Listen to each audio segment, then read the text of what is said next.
नमस्कार, महासागराच्या खरी खरी मध्ये मी कोकिळा पराते आपले स्वागत करते। काल दिल्लीत आम आदमी पक्षाचा निकाल लागला।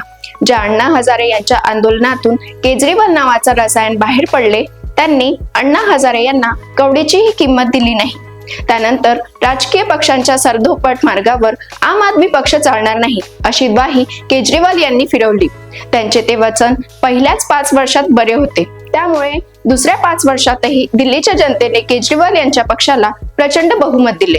पण त्यानंतर जसे बाकीचे पक्ष आहेत तसाच आम आदमी पक्ष आहे हे जनतेला थोडे थोडे दिसू लागले।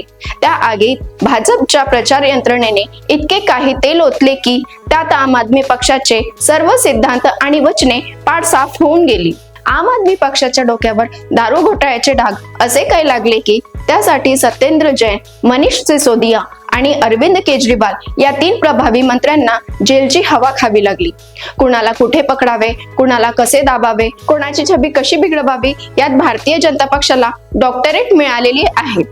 त्यांनी या लोकांना केवळ अटकच केली नाही तर यांची उठापटक करीत पार दयनीय अवस्थेपर्यंत नेऊन ठेवले।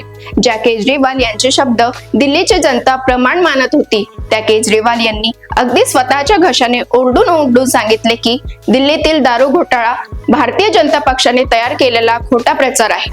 पण दिल्लीच्या जनतेला ते पटले नाही। या बाबतीत आज अण्णा हजारे यांनी सुद्धा टिप्पणी करताना या बाबीचा खास उल्लेख केला। आपण केजरीवाल यांना अनेक वेळा सांगितले पण केजरीवाल ऐकायला तयार नव्हते असेही अण्णा हजारे म्हणाले। आपण सरकारी घर घेणार नाही, साधी गाडी वापरू वगैरे सारख्या अनेक बाबी केजरीवाल यांच्या पतनाचे कारण बनल्या। त्यानंतर त्यांनी मुख्यमंत्र्यांसाठी म्हणजेच स्वतःसाठी बांधलेला राजप्रसाद अर्थात शीश महल त्यांच्या अंगलट आला। या शीश महलाची तावदाने त्यानंतर अशी काही टरकली की त्यामुळे आम आदमी पक्षाचा रथ हळूहळू उडू लागला। तिसरा सर्वात महत्त्वाचा मुद्दा हा आहे की केजरीवाल यांच्या सुटकेनंतर आम आदमी पक्षाने सरळ सरळ आपण स्वतंत्रपणे लढू असे जाहीर केले। त्यानंतर काँग्रेस पक्षाला डिवचण्यासाठी काँग्रेसला इंडिया आघाडीच्या गठबंधनातून बाहेर हाकलण्याचा पवित्राही त्यांनी बोलून दाखविला। हरियाणा निवडणुकीत आम आदमी पक्षाला काही जागा देण्यास काँग्रेस तयार होती, मात्र ते न स्वीकारता आम आदमी पक्षाने स्वतंत्रपणे उमेदवार उभे केले। त्यामुळे त्यांना 1% मतेही मिळाली नाहीत। पण त्या निवडणुकीत भारतीय जनता पक्ष आणि काँग्रेस यांच्यात 0.5%पेक्षाही कमी मतांचा फरक होता। म्हणजेच हरियाणामध्ये आम आदमी पक्षाचे स्वतंत्र लढणे हे काँग्रेसला गोत्यात आणण्याचे कारण ठरले।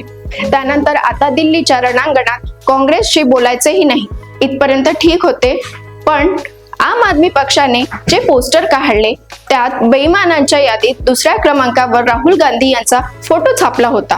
राहुल गांधी यांच्यामध्ये कितीही कमतरता असली तरी ते बेईमान आहेत असे भारतीय जनता पक्षही घोषित करत नाही। पण या एका पोस्टरमुळे दिल्ली विधानसभेच्या बाबतीत उदासीन असलेला काँग्रेस पक्षाला आपल्या पक्षाचा प्रचार करण्यासाठी नेमके येथेच फावले। काँग्रेस आणि आम आदमी पक्ष एकसाथ लढले असते तर त्या आघाडीला भारतीय जनता पक्षापेक्षा 4% जास्त मते मिळाली असती। काँग्रेसने शेवटच्या काही दिवसात हिरिरीने प्रचार करून आपल्या मतांचा टक्का वाढवला आणि आम आदमी पक्षाचा पराभव पक्का केला। हे या पराभवाचे दुसरे कारण आहे। ज्या आम आदमी पक्षाला दिल्लीतील झोपडपट्टीमध्ये चांगला प्रतिसाद मिळाला होता, त्या झोपडपट्टी वासियांना पक्क्या घराचे आश्वासन भारतीय जनता पक्षाने दिले। तसेच फुकट वीज आणि पाणी वगैरे कायम राहील असेही सांगितले। चौथे कारण म्हणजे काही न करता मुस्लिमांचा दाट वस्तीत काँग्रेसचे, MIMचे आणि निवडणुकीत उभ्या राहिलेल्या इतर मुस्लिम उमेदवारांचे मत विभागण्याचा फायदा भारतीय जनता पक्षाला झाला। पुढचे महत्त्वाचे कारण म्हणजे मध्यम वर्ग।